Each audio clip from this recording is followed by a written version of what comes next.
Hello and welcome to the Total Soccer Show. My name is Daryl Grove and Taylor Rockwell is still at the beach, but do not fret because today's guest is Anka of The Athletic, who you will have heard on this here show many times before because he's our favourite Manchester United expert. On today's season preview of Manchester United, Carl and I talk about Ole Gunnar Solskjaer's tactical setup, which involves a handlebars of a bicycle analogy. We talk about Romelu Lukaku doing some Christian Bale-style method-acting weight gain and weight loss. We talk about the role of Paul Pogba, the viability of a Harry Maguire, Victor Lindelof central defensive partnership, as well as many other Manchester United topics. Carl also has a professional interest in Southampton Football Club. So if you're a Saint, stick around for the latter part of the show where we do a sort of impromptu mini season preview of Southampton. Before you hear this Man United conversation, I want to make sure you know about our glorious spin-off show, Soccer 101. Early listening numbers have been strong enough for a brief spell in the top 50 of the iTunes charts. That's for all podcasts, by the way.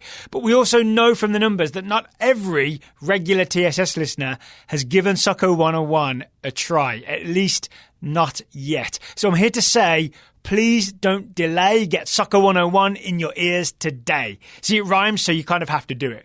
Whatever podcast app you're using right now, search for Soccer 101, click the orange logo, and away you go. A big and sincere thank you to everyone who is doing that right now, or maybe plans to do it after this episode. Okay, here's my interview with Carl, previewing Manchester United's upcoming Premier League season. So via the magic of Skype, I am joined by Anka. Carl, welcome back to the Total Soccer Show. Hello, it's good to be back. Hello, and it's your first time talking to me, right? So you're not talking to Taylor, fellow Manchester United fan. You're talking to a neutral, so it's going to be a different type of conversation, I think. I hope so. Maybe less tears. Well, I mean, okay, that's a good place to start. Like, are you expecting tears this season? Is that how you're feeling going into the season? I'm oddly apathetic, so. I think, and it's not exact science, obviously, but this is the longest odds Manchester United have ever been given to win the Premier League in Premier League history. So I think Manchester United are 40-1 likelihood to win the Premier League. Which does that feel right? So that's that. Yeah, that feels right. I think unique vortex of things would have to happen for Manchester United to be contending for the Premier League title come spring. Yeah. Well, come Christmas, really. I think we'll be that done by then. I think United are now in this weird zone where if you talk to United fans, some of them think fourth is gettable. Okay. Some of them think fourth is going to be a melee between themselves, Arsenal and Chelsea. And then there's some Manchester United fans who are cautious about Leicester City and Wolves. And the other... Yeah. I'm sort of straddling between the last two camps. Okay. I don't think fourth is. I think fourth is very much Manchester United's ceiling, and I think that it could very easily go wrong. So if I offered you fourth right now, you take it? Oh yeah, bite your hand off. Okay. What if I offered you fifth and the FA Cup? That's a tough one, right? No, fourth, thank you. Fourth is the most. I think fourth is the most important. I think what you've seen from the many reports of interested players and Manchester United interest in certain players over the summer, and how a lot of those deals were. They were in for De Ligt, or they were in for Koulibaly, or they were possibly in for player X. But the fact they could not offer Champions League football turned them off. Now, in theory, I've written about this before for The Athletic, that in theory, one season in the Europa League is not damaging. Yes, you lose maybe 20% of your bonuses or whatnot. But one season in the Europa League is not the worst thing in the world. It's when you start doing back-to-back seasons. Yeah, and you become a Europa League team. Yes, that's it's almost a branding problem, right? Yeah. They still say Thursday night's Channel 5, despite the fact the Europa League has not been broadcast on Channel 5 in over a decade in the United Kingdom. And for our US listeners not familiar with Channel 5, it's very much like the upstart network TV, right? Yes. It's not the first choice. It's not the first choice bid. If you're a competition, It's not exactly where you want to go. You mentioned the Athletic there. Before we get really deep into Manchester United stuff, you've been part of the big announcement on the other side of the Atlantic. The Athletic UK launched early Monday morning, right? Yes, we did. Launched at 7 o'clock in the morning. So very much want to take the Athletics US offering and bring that to English football and a little bit beyond. So there will be at least 20 journalists covering the 20 Premier League teams. There will also be a number of Championship teams covered as well, as is Celtic and Rangers in Scotland. Ralph Hogstein covers German football as well, and we will have a number of very, very talented journalists across all teams offering things like tactical views, features, and all manner of fun. So, yeah. And I want to let our US listeners know, if you already subscribe to The Athletic, because we ran an advertising campaign for The Athletic and I've written a little bit for them as well. If you subscribe to The Athletic already, this isn't extra, right? If you already subscribe, you just suddenly get all this UK content. I opened up my feed yesterday and I was like, whoa, there's a flood. There's a flood, a brilliant flood. Yeah, over 100 articles went live yesterday. Wow. So that's, I think that's every on-beat reporter with their "Why I'm Joining" piece. So all those, I did write one. Wait, can I ask you this? When you write a "Why I'm Joining" the Athletic piece, do they tell you it has to include that phrase? No. I didn't. I don't think I used the phrase at all. Okay. So I'm going to be covering Southampton Football Club this season. Okay. So I finally managed to get to use the line, "I'm taking my talents to South Beach." Brilliant. I do want to ask you, you're in a slightly odd situation, right? A lot of the UK writers, I know you're based in London, right? A lot of the UK writers were just, UK journalists, right? Writing for the Times or Telegraph or the Independent or whatever. But you were already involved in the Athletic Soccer when it was just an American enterprise. So did you have to move to Iceland or Greenland now and be sort of in the middle of the Atlantic, or? I've moved to Southampton. Oh, you really have? Oh, wow. For the job? I've relocated to Southampton to live there. Right. Meet fan groups, so talk to people. You can see the sea. Yeah. There's quite a loud ferry that goes off every now and again when it goes off to the Isle of Wight. That wakes me every morning, which is quite fun. But it's great. I should have realised that, right? Because if you're going to be the beat writer for a major publication, you've got to be there and be around the club and be talking to the team. Yeah. So it's very much the intention. I have a very large textbook on Southampton Football Club that is split into pre-war and post-war. Fascinating. So have you been sort of learning the history of the team? Yeah. I've done more or less treated like a university degree. I hope. Did you get a first?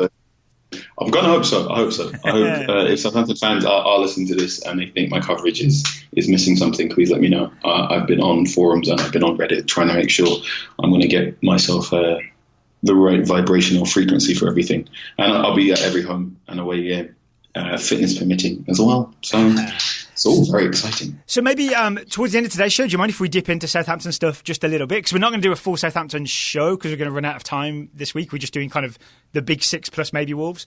But I'd love to just get your initial thoughts on Southampton, and I'm sure our Southampton supporting listeners would enjoy that too. Sure thing. All right. But first, let's talk Manchester United. Yes. So we've talked about your sort of feelings going into this season. I guess I want to start with the transfers. So Harry Maguire, Danny James, Aaron Wan-Bissaka. Am I missing anyone? No, I think that's that. Obviously, you've got the returning loanees, including Axel from Aston Villa, who I think will probably slot in quite well at centre back. There was a really good. Before Harry Maguire was confirmed, if you asked me to pick my preferred first 11, I probably would have had Axel in there as the centre back to pair Victor Lindelof. So what do you think about the potential Harry Maguire-Victor Lindelof partnership, which I assume is going to be the starting pair, right? Yes, I very much think Harry Maguire will take Chris Smalling's spot in the back four there. So for the majority, Manchester United chopped and changed. I think they used over 20 different versions of a defensive personnel last season. Some of that included playing midfielders like Scott McTominay and Ander Herrera in a back three or a back five, as well as changes with whatnot. I remember Ashley Young playing right centre back at one point in a back three. Right. There was a lot of chop and change, but in the spells where United looked their most settled, it very much seemed as if Victor Lindelof and Chris Smalling was both Mourinho and Solskjaer's preferred centre-back pairing. And I think that will most likely, Smalling will most likely, unfortunately, drop out of that to be replaced by Harry Maguire. How do you see that as a partnership in terms of like various attributes complementing each other? I know we haven't seen them play together yet because Harry Maguire only moved yesterday. But do you think it's going to be a good fit based on the pair's attributes? Listen to my voice. Okay. Yes. There's some optimism in there. Yeah. Harry Maguire is a good to great centre back. Yeah. In a modern game, as an England fan, I've enjoyed him for England. He is Champions League quality. So he could play for any team in that top four, and he would start, I believe. I very much enjoy how he's dominant on set pieces on both sides, both attacking and defensive. He's very, very tidy in possession. He knows to brush off a certain John Barnes lyric. He knows when to hold. He knows when to give. He knows when to do it at the right time. I'm old enough to get that. Excellent. I think Harry Maguire is a good centre back. I think anyone that is having doubts over the fee, very much, the way I've explained it is Harry Maguire costing 80 million makes more sense when you think if Virgil van Dijk was available now, he'd be 150 million. Yes. And it is an oddly similar situation in that Southampton didn't want to let Van Dijk go. Leicester didn't want to let Harry Maguire go. So the price goes up, right? That's just the market. If you don't want to let him go, you have to pay what seems over the odds to make the club release him. Yes. And also, I think Virgil van Dijk going for 75 million really was the first proper signing that made everyone, wait a minute, we should be paying loads of money for centre. Yes, yeah. I've said this before about Kyle Walker. So when Kyle Walker went from Spurs to Manchester City for 50 million, everyone went, that's a ridiculous amount of money. And I said, well, we've never seen 50 million's worth of fullback before. Yeah. It's the first one. And I think Virgil van Dijk was the very first. We've never seen 70 million's worth of centre-back before. And Virgil van Dijk exceeded expectations to the point that he stopped being the benchmark for centre-back transfer fees the moment he proved how good he was. Yeah. And it's a thing. I think if I went to Liverpool right now as Real Madrid or as Bayern Munich and whatnot, and I went, how much for Virgil van Dijk? And if for some reason Liverpool went, yeah, okay, we'll sell him, they would probably quote something close to 150 million. Yeah, that makes sense to me. Yeah. So if Virgil van Dijk is maybe worth 150 million, does Harry Maguire costing 80 million make sense? Yes. I think if United have the money and that's the going rate and that's the player they want, then I think it's fine. And I always feel like it's not a good idea to judge players by their price tag. You should just judge them by their performance, right? Not least because transfer fees are all about like how long's left on your contract and this and that. Like, a player can be free and still be a massive disappointment. Yes, very much so. A player can be free and can be worth exorbitant, what I described, kamikaze wages. No. So the knock against Maguire that I keep reading is that he's not that quick, right? So I guess the question I have for you is Lindelof fast enough to make up for that? Possibly. That neither man is what I describe as rapid. Okay. Victor Lindelof. So one football fan I saw described Harry Maguire as Tesco's finest Phil Jones, which I thought was it makes you chuckle. Again, for US listeners, Tesco is a grocery store, major grocery store, right? They just cut some jobs, right? Yeah. Their finest section is sort of their, deluxe on-brand section. The things Harry Maguire is good at, he's very, very good at. The things Harry Maguire is not so great at, you can get embarrassed. But I think that has less to do with Harry Maguire and more to do with the nature of defending in the modern era of football. Yeah. It's not that I don't think defenders are any worse than they were in the 90s and the peak areas of Serie A. It's just that very much now we put defenders in positions where they are very likely to be embarrassed. Like when you look at Vincent Kompany, a key part of his game was, I have to sprint out of the back four to make a foul on the halfway line for Manchester City, just in case that player got past Fernandinho. Yeah. That was a key part of his game, which meant in the occasional mark where someone got past Vincent Kompany, there was a massive hole. And then Vincent Kompany looked like a bit of a fool because when he used to have the athletic ability to chase back towards his own goal and make the tackle, fantastic. When he didn't, that's when people started having their question marks about Vincent Kompany. I never, ever want to see Phil Jones run towards his own goal because that means something went wrong. Yeah. And I think Harry Maguire is a bit similar. If you're seeing Harry Maguire run towards his own goal, something's gone awfully wrong. And I don't know if he's going to be able to recover in time. So you see more, his defensive style is more stepping out and winning things. Yes. And that he's very good at. Yeah. And he will probably, he's the best centre back on Manchester United's books right now. He's the most comfortable centre back in possession, I'd say right now, because Victor Lindelof is perhaps just a little bit too green. There's plenty to be optimistic about in the Harry Maguire signing, and yet. Wait, one final question on the Maguire-Lindelof partnership. Is it fair to say that they are both ball-playing centre-backs and that that's not a thing United have had for a long time? Because, for example, Chris Smalling famously, Southgate didn't fancy him because he didn't rate his ability to pass out of the back, right, for England. Yes. I see this as maybe a change in, at least an approach or a change in personnel that lets United play out of the back a little bit more, or at least more confidently. Absolutely. This is the first time Manchester United have had two ball-playing centre-backs since those times Rio Ferdinand was playing with Johnny Evans. Yeah, because Vidic not a ball-playing centre-back, right? So it was all I don't think we'd ever called him Nemanja was good at many things, but a ball-playing centre-back he was not. He was a ball-clearing centre-back. Yeah, very much. Which again, Nemanja Vidic, another defender, very, very good at the things he wasn't good at. The moment we found one thing he was bad at, he was embarrassed by Fernando Torres. Yes. Oh, yes. I remember that day. I'm sure he does too. Once players found out if you attacked Vidic on his inside shoulder, that was the beginning of the hang on. And that's the nature of modern defending. You can get through a lot as long as no one finds out your poker tell. And I never thought of it that way. That's a really good way to think of it. Yeah. You talked earlier about £50 million fullbacks. Now Manchester United have one, right? In Aaron Wan-Bissaka, signed from Crystal Palace.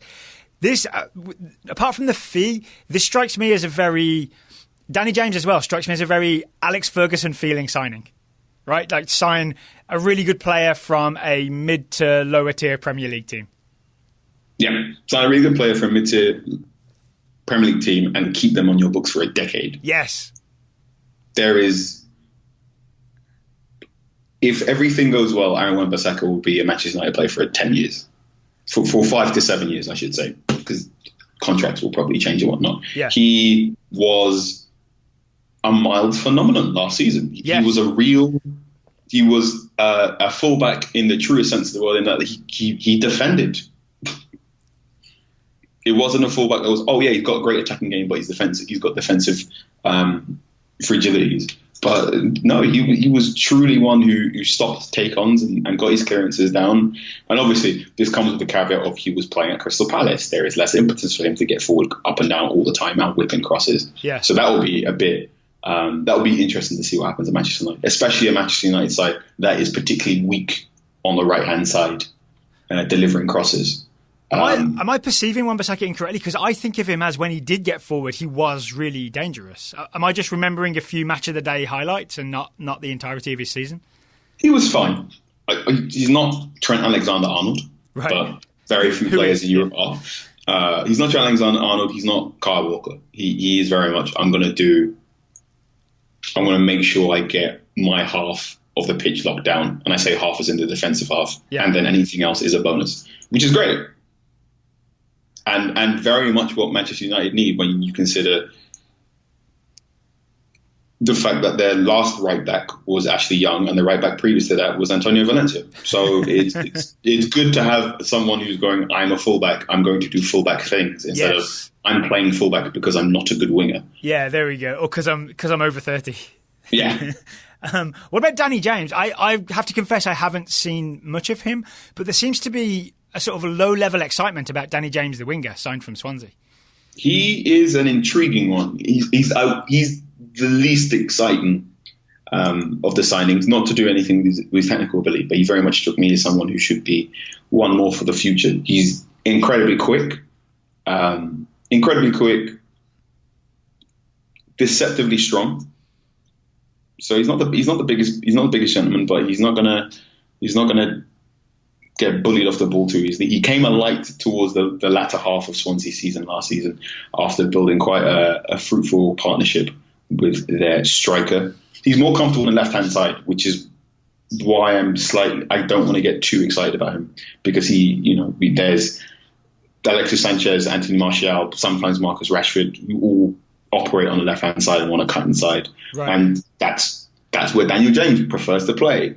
I think for the majority of the season, if he does start, he'll be asked to operate on the right-hand side, which could work.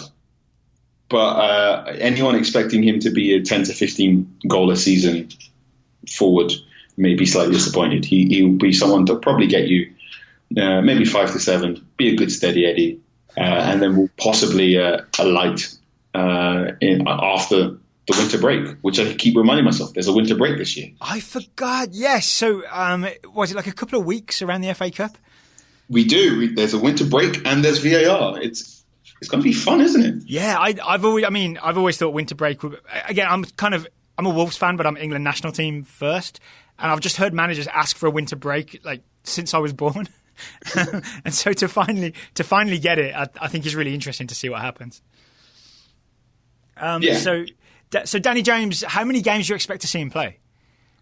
I would expect to see him play at least 20. Okay, that includes coming off the bench for 20 minutes as well. I think he'll get half an hour and whatnot. I don't think he's going to... I'll be really interested to see his minutes compared to someone like Talis Chong and Mason Greenwood. Yeah. Because if James is going to be favoured as a prospect on the right-hand side rather than left, he goes from competing with Anthony Martial to competing with the homegrown academy players, which is its own unique problem for Manchester United. Why do you call that a problem? Oh, it's a fun problem. Obviously, Manchester United and Manchester United's ideals of having homegrown academy players in all of their matchday squads. So it's do you want to use your shiny new signing, or do you want to blood the youth? I see. We're interrupting the Man United preview to talk to another Man United fan. It's Taylor Rockwell at the beach. That's your full title now. Hi, Taylor. Hello. I mean, you can go Island Taylor if you want to go short. Island Taylor. I forgot about Island Taylor. Have you still got that? You're not actually on an island, right? No, not at all. You're on a tax island in Delaware. That's true. That is very true. The state where the only thing they enforce, they don't enforce banking regulations, I guess, but they do really care about dogs on leashes. My wife and I were riding bikes with our dogs today, and I dropped the leash as I was stopping to put the kickstand on the bicycle, and got a scream from 100 yards away. I'm like, "Is your dog on a leash?" I was like, "I don't know what's going on anymore. I don't know what." Yes, but by all means, embezzle funds here, because that's fine. Was that the authorities, or was that just a sort of nosy neighbour? Yeah, it was a nosy white lady. Yeah, nosy white lady. It was Becky. Yeah, barbecue Becky. It was vacationing in Delaware. She had a straw hat on, if that tells you anything, and she had a 150-pound fuzzy dog that absolutely loved the 90-degree humidity, I'm sure. Oh no, that poor dog. Exactly. It's worry about other stuff. Put your dog in the shade. Leave me alone. That poor dog. Well, while you've been on vacation, I've been thinking about the numbers.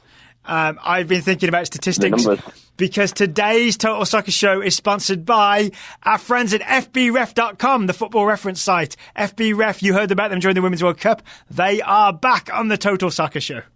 They are, and they are very, very useful. I was using it to look at Everton's team as a whole, just to see what had happened and who did what last season. And it's really nice. You can do that for any team in the Premier League, looking at who played how many appearances. The one I was really fascinated by, minutes per appearance, just to see which players played the longest, most consistently, and what that tells you. But there's lots of other little things in there that you can find to be excited for the new season. And then you can also know your friends by being very pedantic. And when Daryl says, "Oh, I think he had like 13 goals and 5 assists," I'll be like, "It was 6 assists, Daryl. Please, come on." So you look forward to doing that. But you won't cash me out because I also use FBref.com. So during the Women's World Cup, we focused a lot on the Women's World Cup stats, but that's not all they offer. And they have all kinds of European men's leagues, including the Premier League. That's what I've been looking at. I had a good look at who was producing the most for Manchester United. And do you know Man United's sort of top goal scorer and top assist creator? I mean, I'm assuming own goal was up there, and then one of the players that they've sold somewhere else who's now productive. It's Paul Pogba. Paul Pogba led the way with 13 goals and 9 assists. That's more than Lukaku, more than Rashford, more than Martial, more than any of the strikers. 13 goals and 9 assists for Paul Pogba.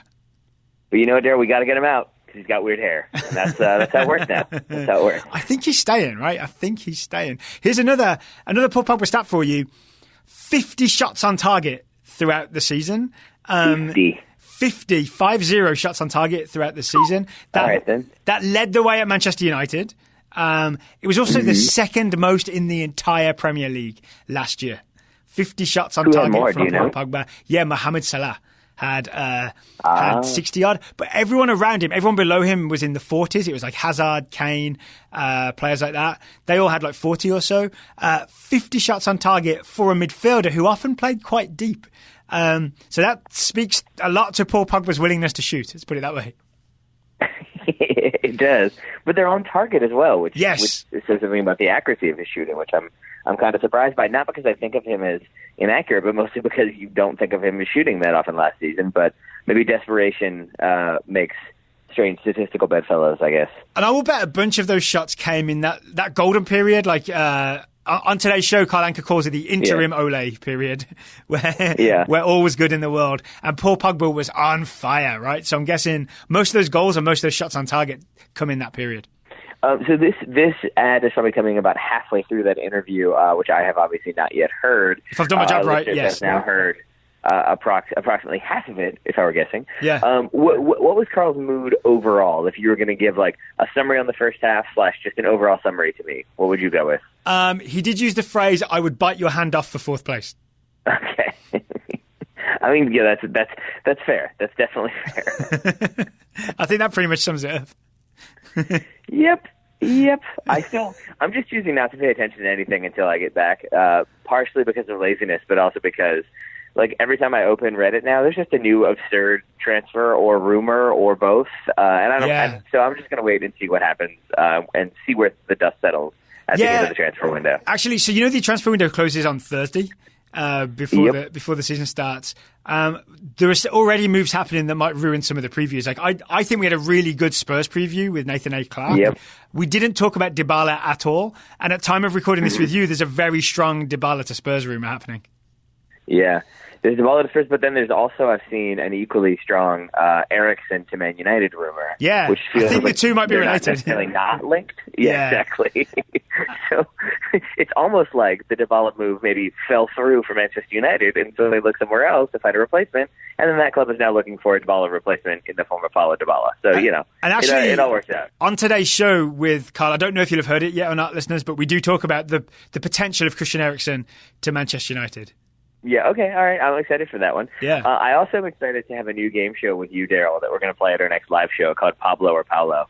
I'm just going to give you the last. I'm going to give you the last name, and you have to tell me if they're Pablo or Paulo. That would not be fair.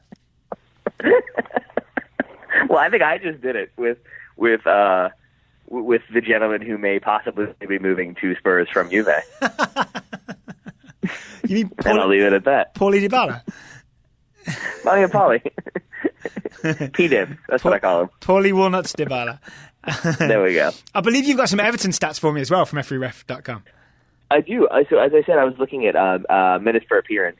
Jordan Pickford, obviously, the leader there with 90 per appearance. But the player that was second on that list, or I guess joint top, Michael Keane. I guess that isn't as surprising because you've got the center backs in there, and it does tend to go that way. But I was mostly surprised by Gylfi Sigurdsson notching 82 minutes, which to me is like, does that mean he can't go those final 10 minutes?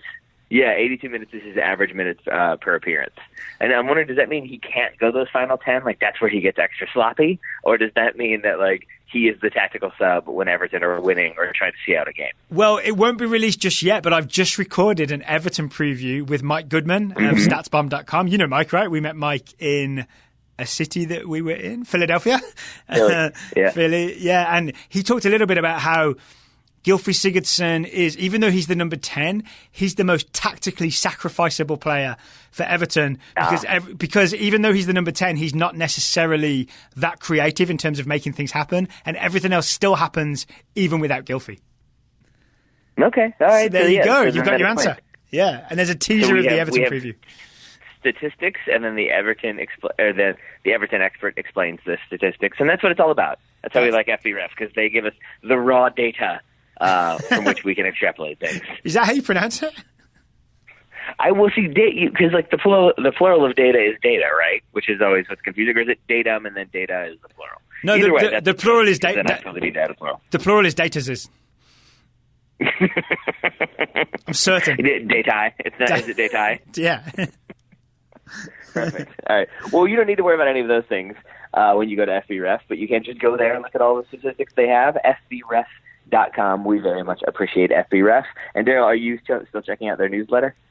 Actually, no. I signed up for the Women's World Cup one. I don't know if they have a new one. I probably should have figured that out before doing this ad. There is now just the FBref newsletter. Yes, it's in the nav bar. I'll pull it up on my laptop here. If you click on that, there's the Stathead newsletter. The Stathead football newsletter will still come to your inbox. I guess it just won't be Women's World Cup focused anymore. It probably not. Although, you never know. Maybe they're going to continue to update stats. One thing they are updating, if you're listening to this, chances are you access websites in English. But if you prefer another language or you're trying to learn another language, you can use FBref in, it appears, according to my laptop here, Portuguese, English, French, Italian, German, and Spanish. They were written in their native language, so I was about to say Deutsch, and then I realized it's just German. But yes, you got 1, 2, 3, 4, 5, 6 possible languages to sort from. Again, I think just kind of looking at raw data allows you to do them whatever language you want. But the numbers are all in the same language, right? Still Arabic numerals is, I believe, what we call them. Number language. Number language. Yeah. Okay, FBref.com. The link will be in the show notes. Thank you to FBref for sponsoring today's show. Taylor, any final words before we send you back to the island? No, that's fine. I'll go back to the island. That's where I will feel the most best about Manchester United in the coming season. So, yeah, I'll go back to the island and drink a pina colada and contemplate life with or without Romelu Lukaku. And then let's get back to the interview with Carl Anka. All right, we've talked about 3 players that definitely came in. As we speak, there's a Christian Eriksen rumour that started yesterday or the day before, and it's rumbling on this morning. What do you make of the potential Christian Eriksen signing? There is enough smoke there for me to believe there is the beginnings of a fire. I am all in on Christian Eriksen. I think he's been one of the best players in the Premier League for the last 3 or 4 seasons. Yeah. I have been on multiple podcasts and reported saying Spurs fans were chuckling when Barcelona decided to buy Coutinho when what they should have bought is Christian Eriksen. True. I think he was that good, and I think he was absolutely the player Barcelona should have bought and would have been. I think a middle 3 of Christian Eriksen, Rakitic, and Busquets would have been phenomenal. Yeah. This version of Christian Eriksen is not one that excites me in the way that previous ones have. This is a Christian Eriksen with a lot of miles. He's got a lot of miles on the clock. I see. So it's not. Yes, he's 27 years of age. He's played enough football that puts him closer to 30 in footballing years. Yeah. Oh, yeah, he got a young start at Ajax, right? He got a young start at Ajax. He got a young start, and also he was at times for Tottenham Hotspur last season just visibly exhausted. Right. Because he was Harry Kane got injured. Son went down and went off to the Asia Cup as well. So Dele Alli wasn't Dele in the way that we first saw him. So for quite a while, Christian Eriksen was the premier lock picker for that Tottenham Hotspur side. Right. A Tottenham Hotspur side that likes to press aggressively and do all action moves. Tottenham Hotspur didn't have much of a midfield for last season, so they were doing what is described as air raid attack, where you got to get the ball, you progress the ball vertically up the pitch as soon as possible to make up for the fact that your midfielders are Sissoko and Eriksen, which put a lot of effort on Eriksen, and he was really, really tired. Christian Eriksen is better than any other midfielder in Manchester United system books right now, other than Paul Pogba. So where would he fit into the Man United team right now? It strikes me as right now, Solskjaer wants to play a 4-3-3 or a variant of a 4-3-3 going into a 4-2-3-1. He very much wants overlapping fullbacks, at least one out-and-out number 6 defensive shield, a sort of free box-to-box role for Paul Pogba. I say box-to-box. Paul Pogba maybe the middle and the attacking third. Yeah. And then I suppose there is a version where it's Paul Pogba, Christian Eriksen, and Nemanja Matic as your midfield 3. And Christian Eriksen will take this. Well, basically, you ask Paul Pogba to do slightly more defensive work, and you tell Christian Eriksen to play a bit further forward. I could see that working. I quite like the idea of Pogba arriving late. You know, yeah. So I think that could work. Or launching attacks from slightly deep. You know what I mean? Like I love his big diagonal balls that he plays, or his big through balls that he plays. So I don't think Pogba deeper in midfield is necessarily a bad thing. That's what France did, right, in 2018, and that kind of worked. It kind of worked. Obviously, France did it because N'Golo Kante was behind Paul Pogba. Yeah. Whereas for Manchester United, it's Nemanja Matic behind Paul Pogba. And Nemanja Matic was, last season's version of Nemanja Matic was one of the worst versions of Nemanja Matic that we've seen. He is 31 years of age on decline. And I think that's a bigger problem. It's Manchester United are buying good players or linked to good players in what should be problem position. So right back, centre back, right wing. But there is a gaping hole in midfield that needs to be addressed. And they've kind of... Is it Ander Herrera shaped? It's Ander Herrera shaped, it's Nemanja Matic shaped, and they've sort of lucked into not having to sell Paul Pogba, but it's also Paul Pogba shaped. I don't know where Paul Pogba may have a great season this year. He's going to do the Eden Hazard, Luis Suarez, Cristiano Ronaldo. All right, I'll give you one more year of high performance, and then you guarantee me my good deal next season. Right. He's going to do one of those. So I have no reason to believe Paul Pogba is going to not have his heart in it. I do believe Paul Pogba has a problem where he wins the ball somewhere on halfway line, bombs forward, looks right, looks left, doesn't have any options going forward, tries something, gets depossessed, stops, and then Nemanja Matic, who's supposed to win the ball back for him, doesn't cover him. And he's like, oh, no. And until you can address that problem of we need someone else to give him the ball and we need someone else to bomb forward so Pogba can get rid of the ball, there's going to be a problem in Manchester United's midfield for a long time. So do you have no faith in, say, Fred or McTominay? Fred, very much. I think Fred's great. Fred's performances for Shakhtar Donetsk against Manchester City led me to believe he is baby Fernandinho. And I think Fred's problem last year was the fact that he isn't as good as Paul Pogba at doing those things. And that's probably Fred's best position. He wasn't a fan favourite like Ander Herrera was.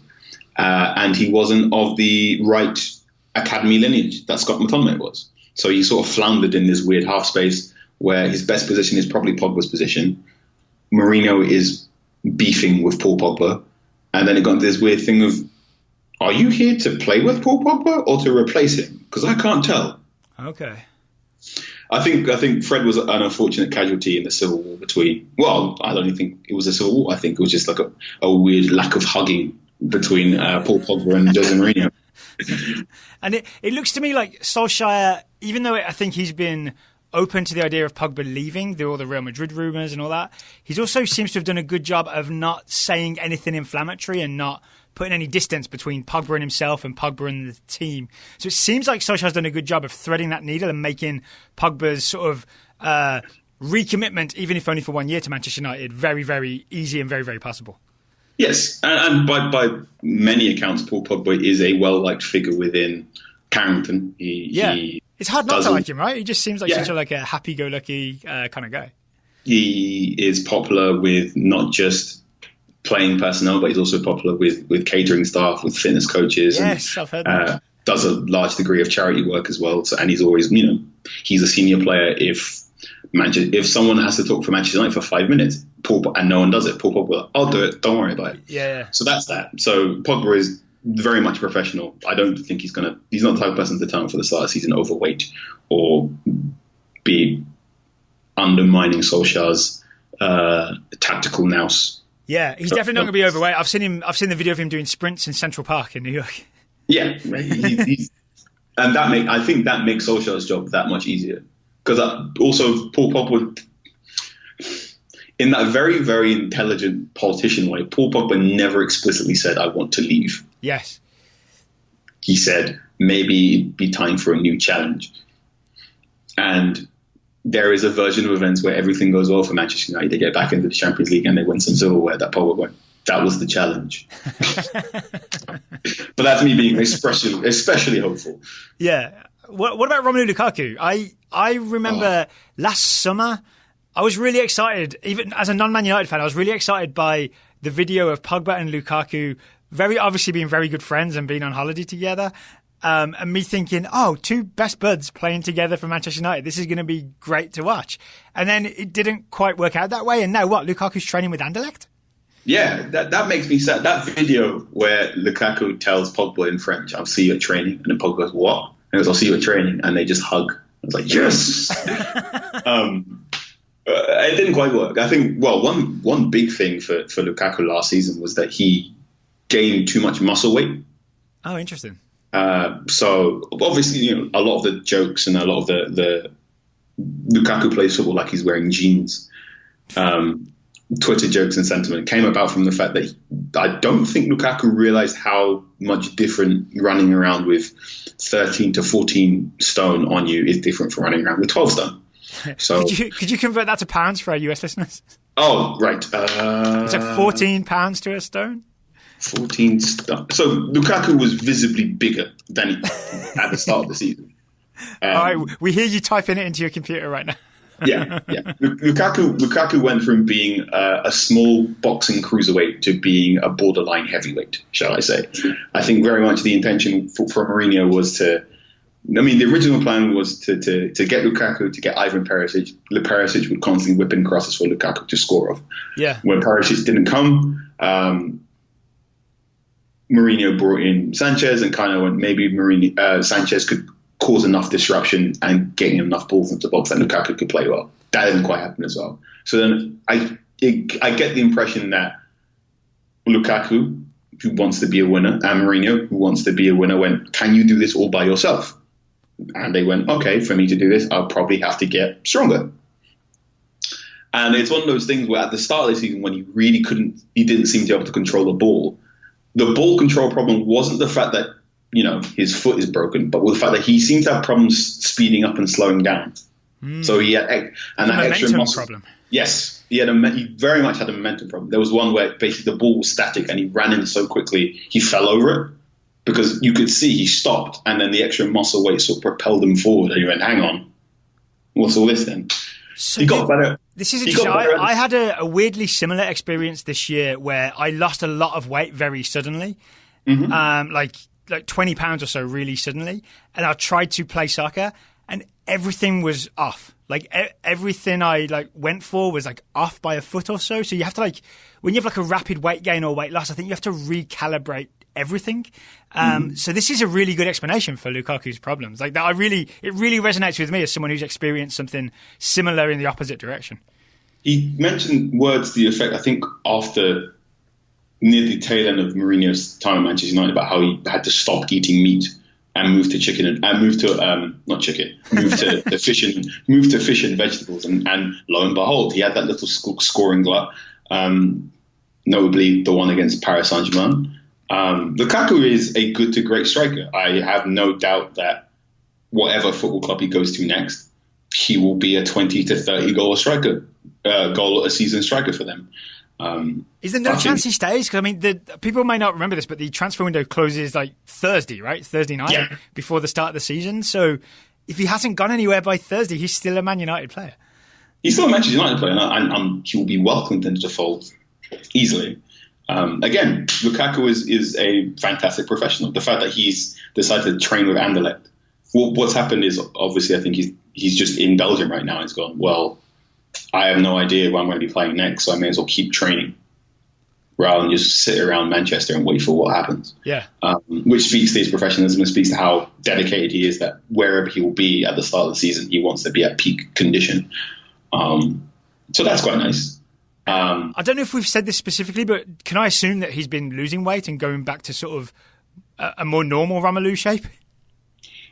He looks smaller. It's very hard for me to explain. Well, I spent a lot of time staring at photographs of Romelu Lukaku last season. He looks a lot smaller. He looks a lot smaller now. All right. So, yeah. Potentially good news for Lukaku's career then.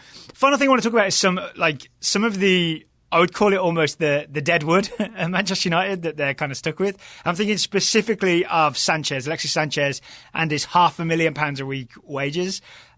Is Sanchez kind of like a player they're trying to get rid of, or is Sanchez someone who we should expect to see a lot of this season for Man United?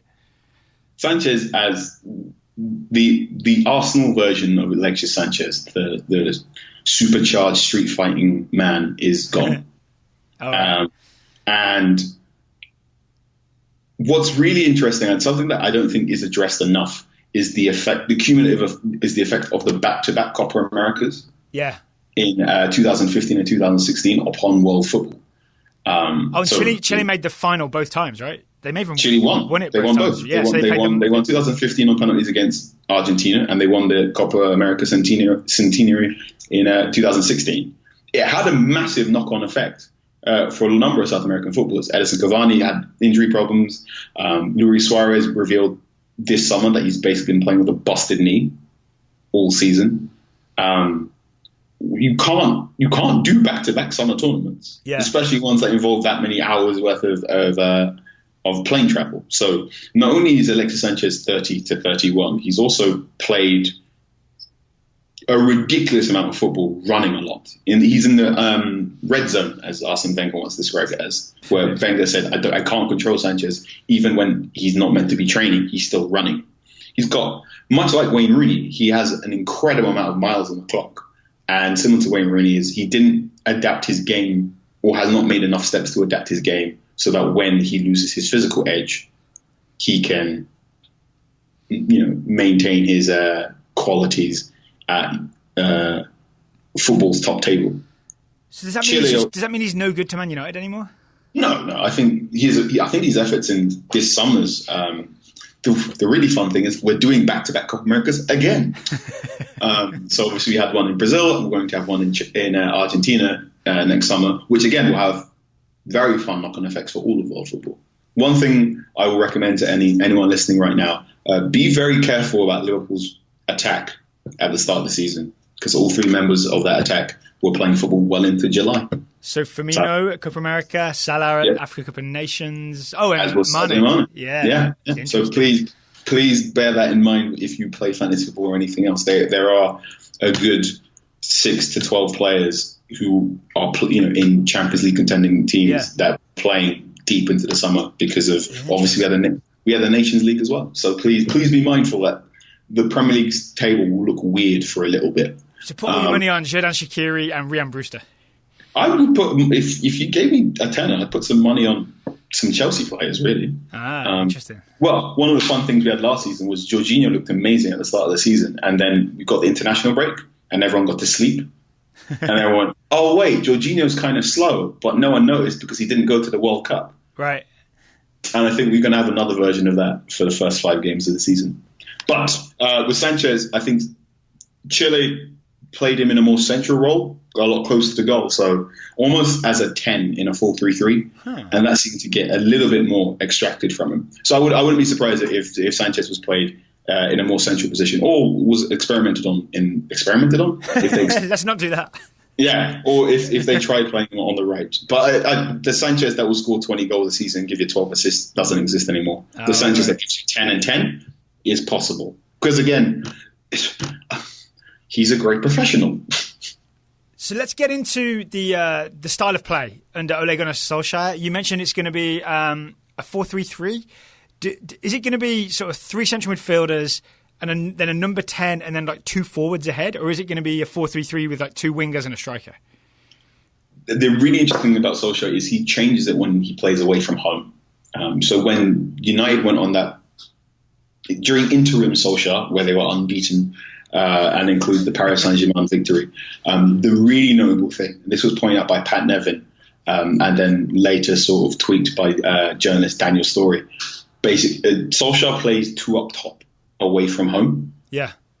He does what we call a split striker system. So at any point in time, the person who normally operates either on the left or the right spins forward and joins the sole striker as an almost 4-4-2 when the other man is in possession. So if they're attacking down the left, Martial will push forward and join Marcus Rashford, where Romelu Lukaku or Jesse Lingard sort of plays as the right midfielder. And if they're attacking down the right, which happens a little bit less, the opposite happens when Lukaku pushes forward and joins up Marcus Rashford. That worked for a while, and that is sort of Solskjaer's solution to the fact they don't have an orthodox right winger, because Romelu Lukaku is fantastic on the right. He's got a very good crossing ability, and Roberto Martinez proved that as well with the effort for Belgium against Brazil during the World Cup.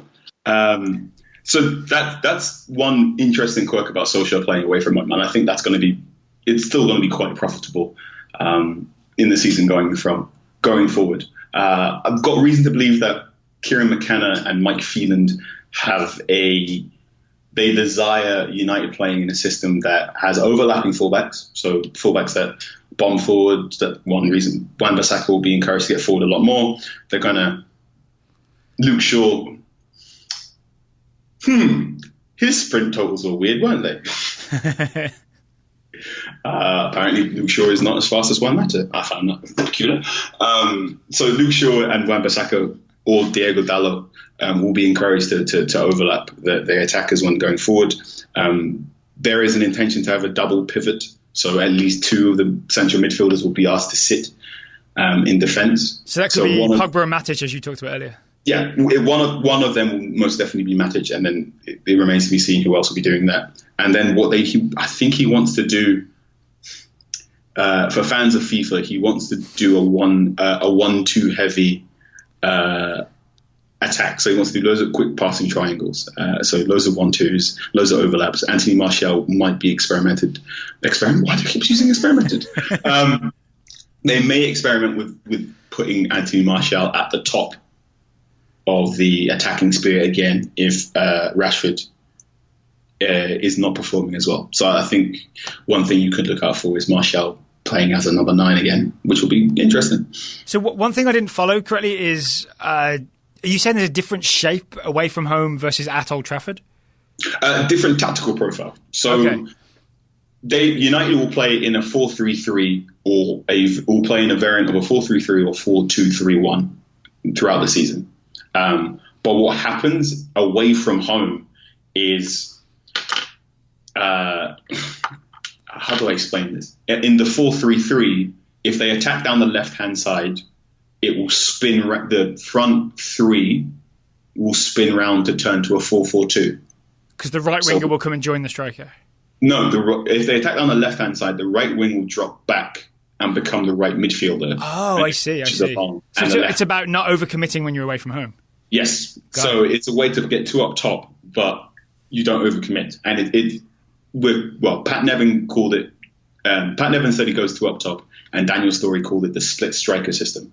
And it's sort of like on a 3-person level. So when they go down the left, that's what happened. And then when they go down the right, again, the left-hand side person drops back, and the person on the right-hand side of the 4-3-3 or on the right-hand side of the 3 of the 4-2-3-1 pushes up and becomes a second striker. Got it. And then if I'm following correctly, then at home, it's not so cautious, and the wide player on the, what I'd call like the opposite side to where United are attacking, isn't asked to drop back. They instead join the attack at home. Yes. Yeah. Okay, got it. And if I can understand it, then hopefully our listeners can understand it as well.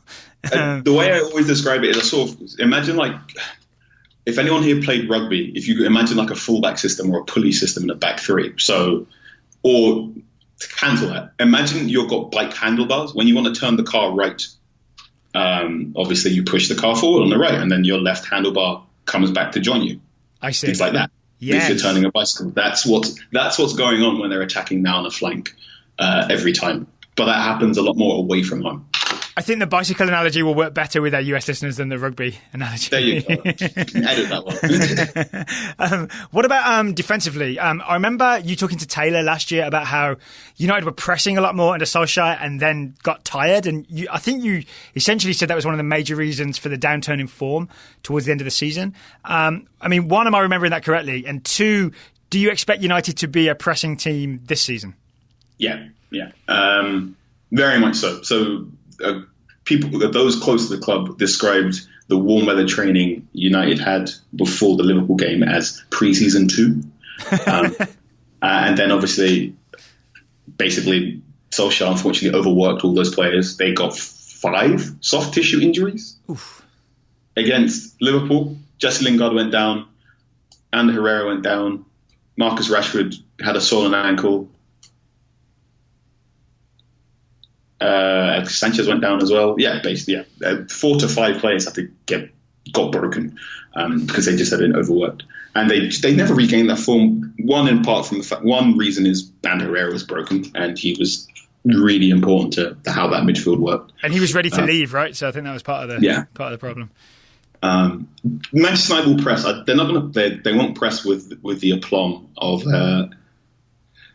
Manchester City or with the diligence of Liverpool, but I think they're going to operate on a more dedicated press. I don't think they're going to be hunting for transitions in the same way that some of the teams that do press lower down the league hunt. So one thing that was particularly interesting last season was Southampton, another team that went from not pressing under Mark Hughes to pressing under Hasenhüttl, they were pressing but not very well because he didn't have the preseason to tell you now you press and now you don't press. Yeah. And I think that's what we're going to see a lot in early starts of Manchester United, where they will press but perhaps they won't press at the right time. Because these things take time. Give it 6 weeks, I reckon. Okay. Before we quickly talk Southampton, if you've still got time, I don't want to take up too much of your time if you've got anywhere else you need to be. So let me know if you need to get out. Before we talk Southampton, is there anything about Manchester United that I haven't asked you about that you think is really important for the season? I don't want to leave any stones unturned. No, it's a truly bizarre season. I am a child of the 90s, and this is the very first time I've gone into a Manchester United season going, there is absolutely no chance, no way in heck that they're going to compete for the league title. Even when David Moyes was the manager, I still thought, United are still the champions. They've got a good chance at being there or thereabouts. They'll finish third. Yeah. You were just used to it just being that way, right? I mean, I was used to it being that way for the 90s and through the 2000s and beyond. So this is truly parts unknown, and also I really wanted to go well for Solskjaer, but I don't think it would. Where's my director of football? We haven't talked about the director of football, right? Where is the director of football? Is it a priority for media and fans? Seem to really think Manchester United need one. I think Manchester United need a director of football. Do Manchester United think they need a director of football, based on your understanding? Manchester United need a director of football. They could not find one that wanted to undertake that job for the money that was offered. That's so weird, given how much money United have. Yes, but I think very much the understanding is I think I said this on a previous podcast. If Manchester United, if you give them option A, do it properly now, do it properly for the long-term future, or B, do it okay for the next 3 years and it's cost-effective, they will take option B. I see. I think United is still in a place where they'll take short-term competency over long-term expense.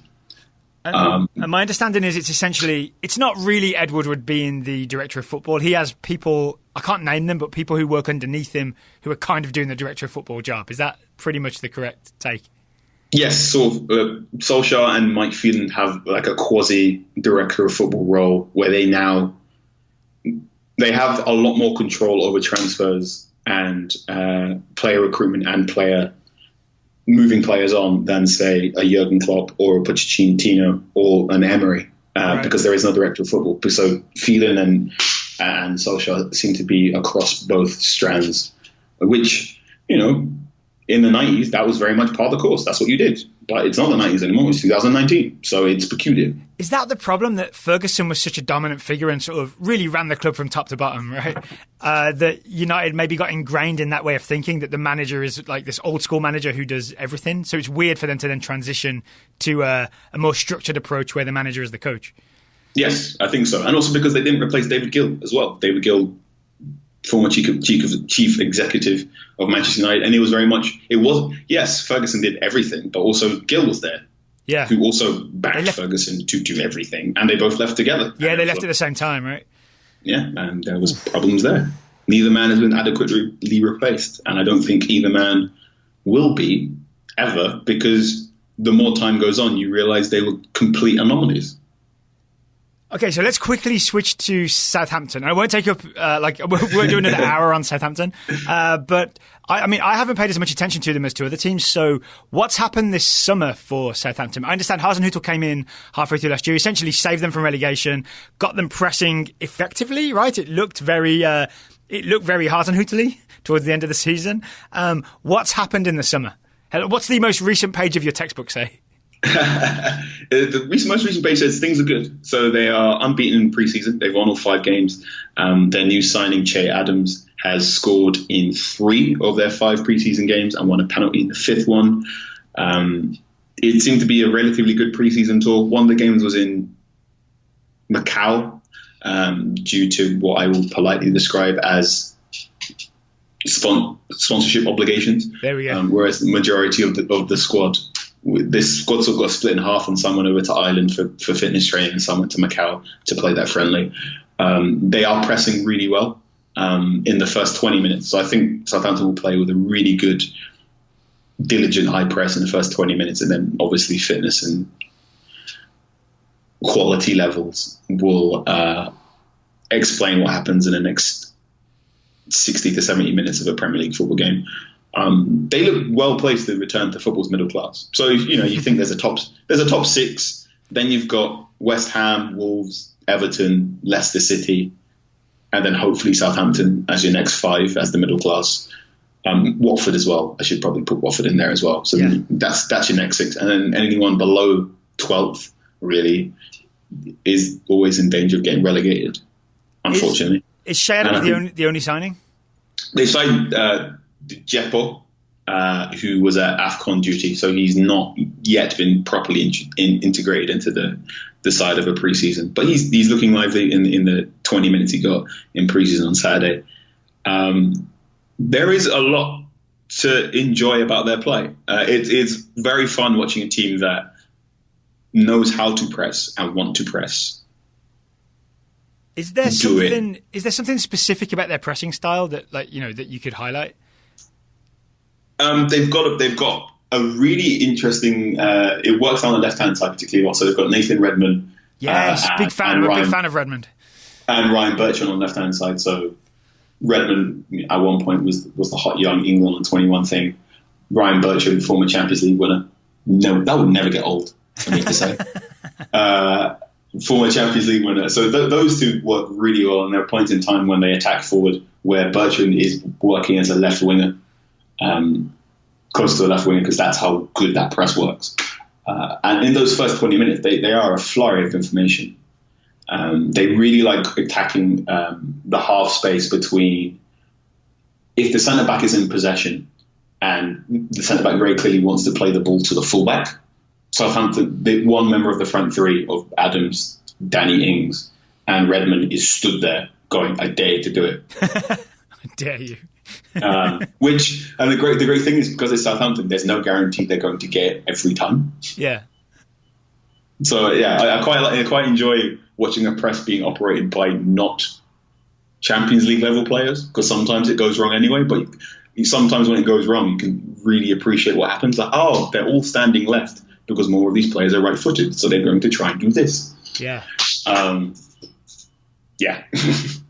Are they still going to do the... there was a famous sort of documentary, I'm not sure if it aired in the UK, but it aired over here, about Southampton's youth system and the... I think it was the Black Box is where they had this sort of crazy video set up to analyse all their youth team players. Are they still committed to that, or has that gone by the wayside? Have they had enough of bringing players through only to sell them to Liverpool, for example? Don't mention Liverpool. It's their first home game of the season, so I imagine it'll be a quasi derby of sorts. The really interesting thing about Southampton this season is they've sort of changed their recruitment area. So Southampton has a very interesting catchment area in the United Kingdom because I think you're meant to get sort of like 10.5 miles radius around your club this is where you're allowed to draw players from immediately into the academy. Because Southampton goes immediately into the sea, they've been gifted a satellite zone in Bath and Somerset here's an extra bit. So that very much was where they drew players from historically. Immediate Southampton region and Bath and Somerset. There was a really interesting comment that no one really analysed properly from Alan Pardew when Pardew went over to Newcastle, and he said the education level. He said Newcastle academy players are less tactically erudite than Southampton ones because Newcastle is a more working class area than the area from Southampton, which was a real. Are you sure about that? Yeah. It was a very Pardew. This is my excuse for not doing my job properly. So that was what tradition happened in Southampton. What's changed now is they're still doing that, but they're also making moves in France, Slovenia, Germany, and Austria, and certain areas of London, as they're looking to expand their academy. So, is that based on Hasenhüttl's connections or knowledge? It's in part based on Hasenhüttl's connections, and it's in part based on a change in ownership, who have basically said words to the effect of, well, it was reported in The Guardian, and it very, very much Southampton say we operate by buying players for 6 million and then selling them for 25 million. Yeah. There's a very good fan forum that went live on the 18th of July where one member of Southampton Football Club, the business, said, if we want a player, we'll go out and get a player. But if a player is quoted to us as more than 15 million, we will stop and really, really think about it. So I think that's very much their modus operandi. Can you tell me what's up next for your athletic stories in terms of Southampton stories? I'm researching something really interesting in regards to historical kits. So it's the 10-year anniversary of when Southampton started the season in League One with a negative 10 points. Oof. So you think about how far they've come since then. I'm going to try and talk to some fans that remember that season and take things forward from there. All right, that sounds good. I will look forward to reading. I've got my subscription, so I can read it. Carl, I want to say thank you for taking so much time to talk to us today. I know with the new job, I'm sure you're very busy, so I really do appreciate you taking time to talk to me.